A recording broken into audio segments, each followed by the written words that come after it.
What's going on, everybody? I'm Jabby Kawhi, joined by Char Kurt. What's up? We have a new pitch meeting in front of us, Indiana Jones and the Dial of Destiny. Thanks so much for joining us. Hopefully you're having a good day. So can I. You guys, subscribe, bell icon, all notifications. Vote this up. Please let YouTube know you're enjoying what you're watching. While you're subscribing and upvoting, be kind. Head over to the Pitch Meeting YouTube channel. There's a link in the description below. You click on that, give the original video an upvote, and subscribe to Pitch Meeting from there. And here we go. Indiana Jones and the Dial of All That Is Wrong with the World. Haha, just kidding. I didn't like the movie that much. Did you? No. Say less, please. Oh no! I don't like how you just keep hogging the mic, ACHARA, and saying way too much information. I was waiting for you to start this. I mean, you guys can watch our review. I didn't love it. I thought it was kind of boring, but I liked Harrison Ford.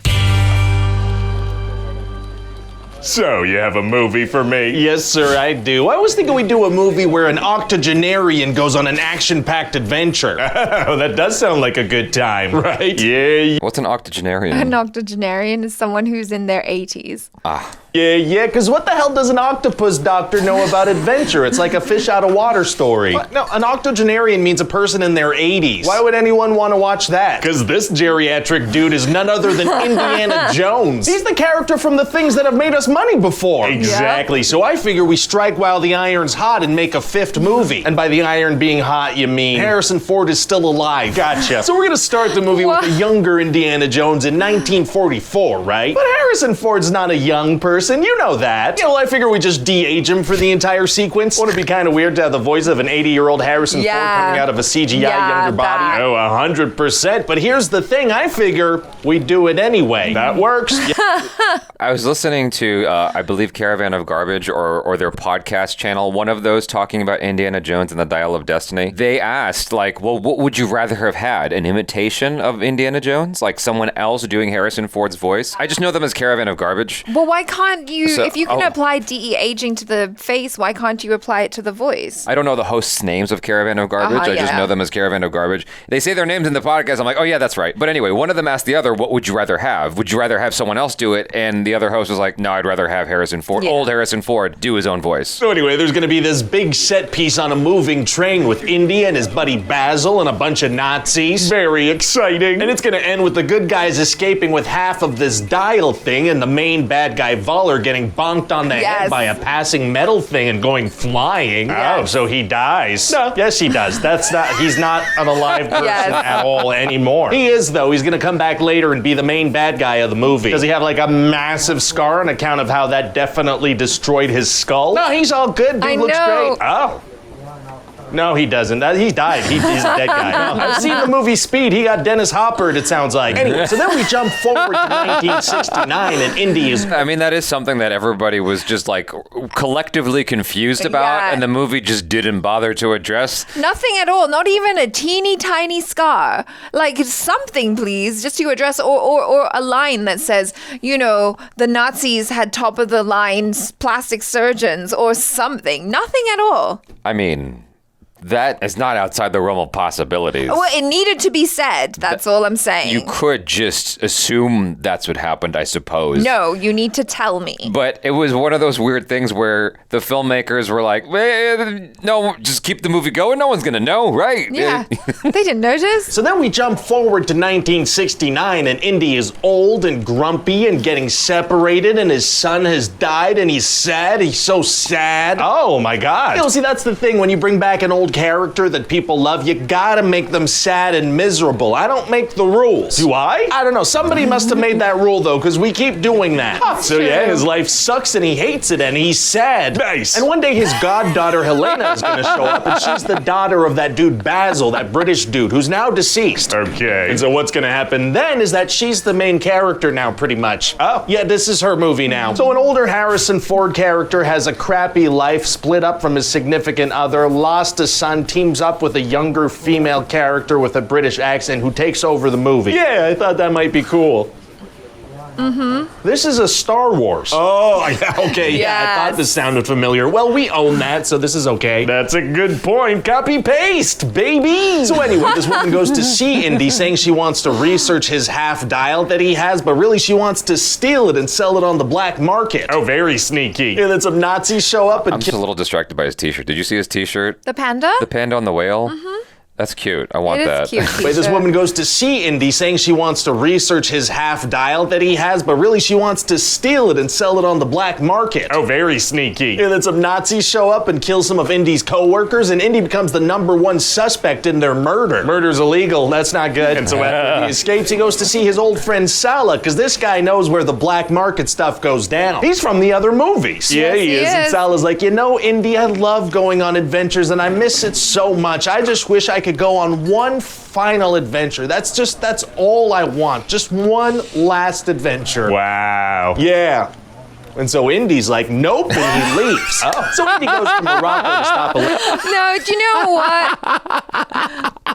I was feeling the same thing when I watched the movie. I was like, I'm so pumped for him going on this adventure. Why is he staying back? He's gonna show up later though, right? Like Indiana Jones is gonna be in trouble and like is gonna almost get smashed by like a car or a rock or something, and then dude's gonna step in and save Indiana Jones's life. It's like, oh, you're here. I didn't know you'd be here, and neither did I as the audience. Saying that, and so he never comes back. No. Do you know what would have been better than one octogenarian going on an adventure? 2. Yes. They missed a trick. Yes. Lena from doing this black market auction thing, and she's like, aren't you wanted for murder back home? That's kind of heartless. 2 of his co-workers just died. Yeah. Anyway, then the Nazis show up again. Oh, they do? Yeah, that's just kind of what they do. Whenever the characters go anywhere, the Nazis pop out, and they're like, hey, it's us. Remember from earlier? We're the Nazis. Here we are. Very annoying Nazis. So why does everyone want this dial anyway? All right, we'll see. It's kind of a time travel device, and so this main bad guy wants to go back, kill Hitler, take his place, and win the war. Oh, wow, I can see why Indy wants to stop this guy. Oh, well, we're only gonna find out about that plan with like 10 minutes left in the movie. Feels like if we reveal that before, it might help raise the stakes a little bit. No. Okay. So anyway, then they gotta go diving in a shipwreck to find a thing that'll tell them where to find the other half of the thing. Oh, heck yeah, go get that thing that tells you where the thing is. And so then they get it, but then Nazis show up. You did say that would happen. Yeah.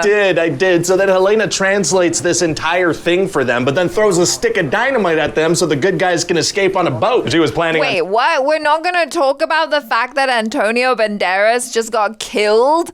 Like, he showed up and then they killed him. Yeah. I'm disappointed anyway. Doing that, why bother actually deciphering it for them? Unclear. And so then Indy and his goddaughter and Teddy escape. Well, the deciphering thing that he just talked about, I thought was just a misdirect, like a red herring to keep the Nazis occupied while she's like doing the stick of dynamite thing and whatever. If she just keeps yammering on, then she can do the thing with Indiana Jones and they won't notice. They'll be none the wiser because they're so focused on her solving the thing.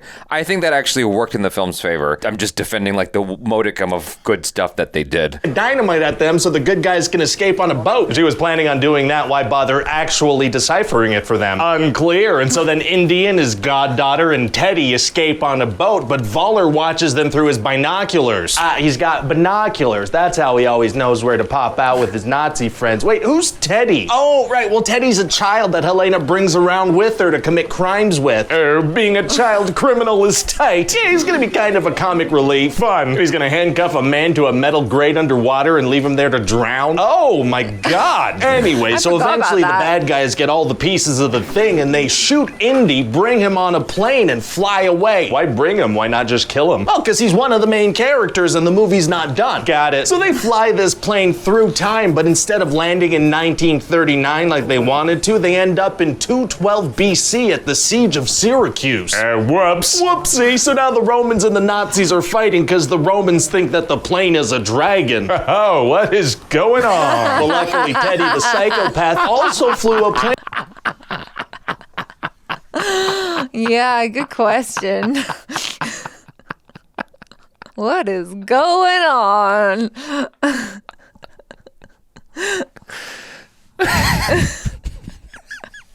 Hang on, you guys. We've got a broken Jabby.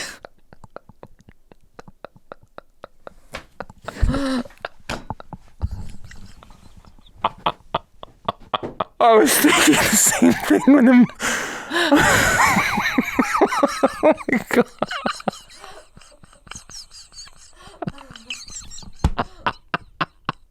I was thinking the same thing.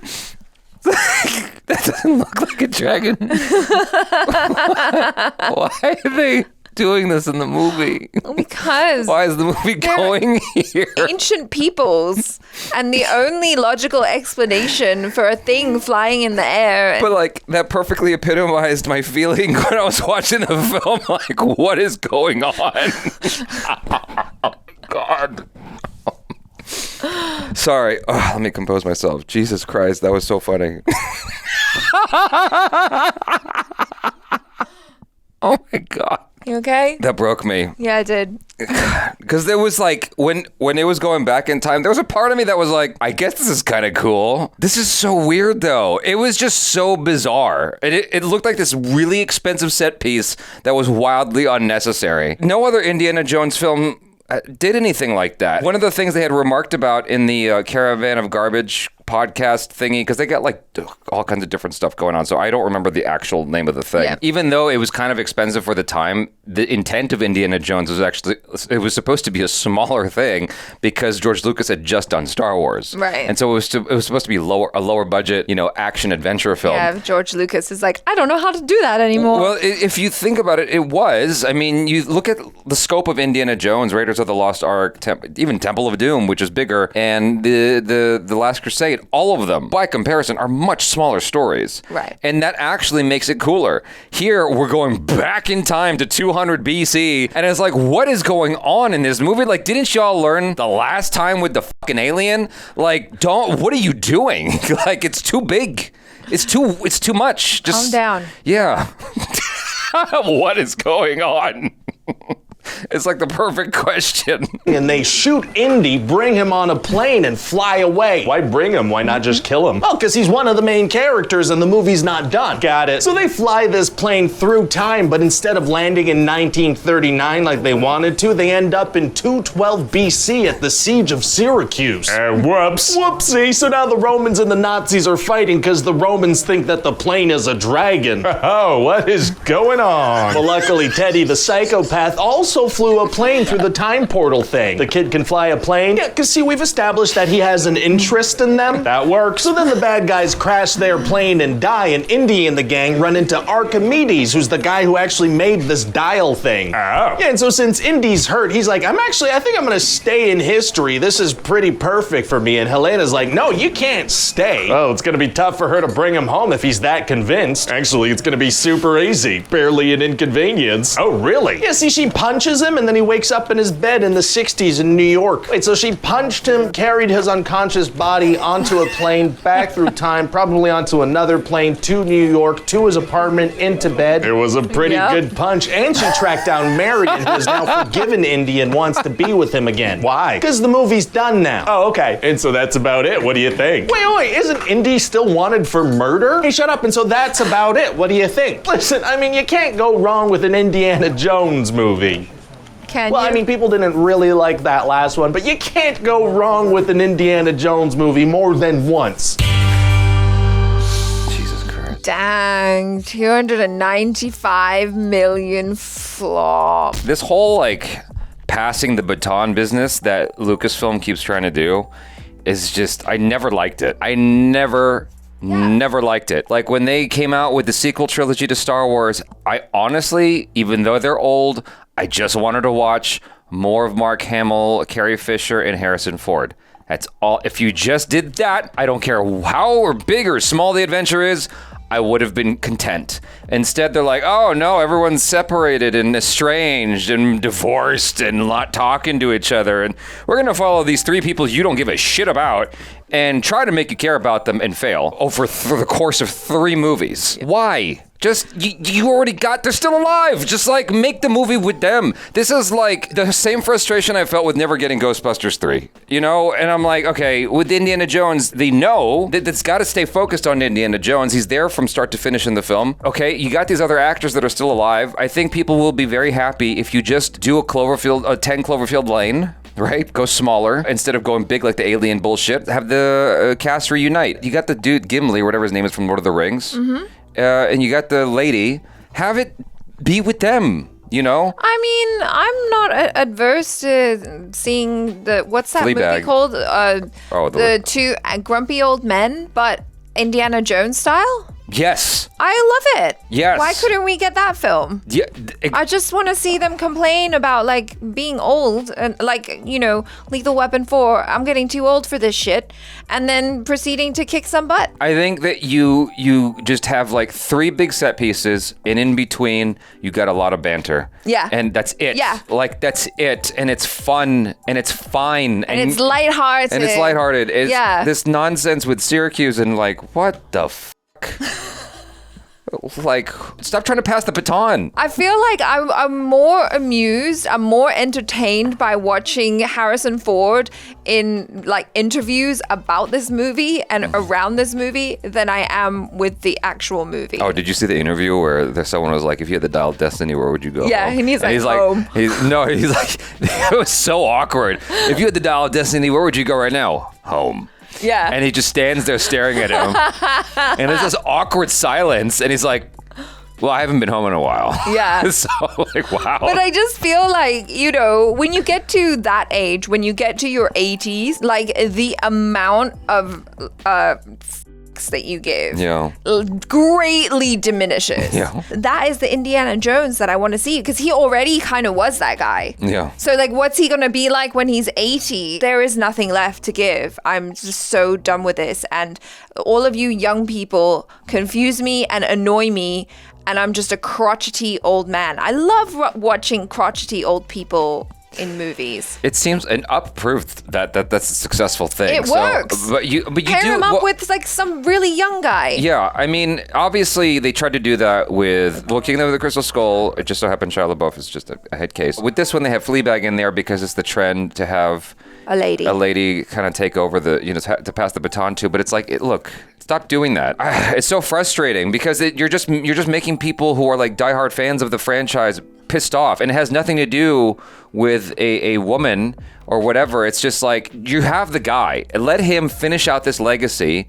Stop trying to have this sequel thing with the character that's in the story. Like, you don't need to keep milking this cow until it's dead. Just like, allow it to die gracefully. Yeah. You know? Or you could bring Ke Huy Quan back. Like, he's having a moment That's right now. That's what I was. That's one of the things I had said. It was like, just have him come back. Have him come back. Have an adventure with the two of them, and they gotta save Mary. What's her name? Marion. Yeah, the girl. Like, I mean, people said that was basically the plot of the Kingdom of the Crystal Skull, but yes, but it's a do-over, and you do it better. Yeah, I would not have minded a little bit of Short Round, an older Short Round, and what would that dynamic be? I just feel like there are so many missed opportunities that I don't know, man. People love nostalgia. It just seemed to me that there is a version of this that just never made it to the script that would have been so much better, where you just involve the old cast. Whoever from the cast is still alive,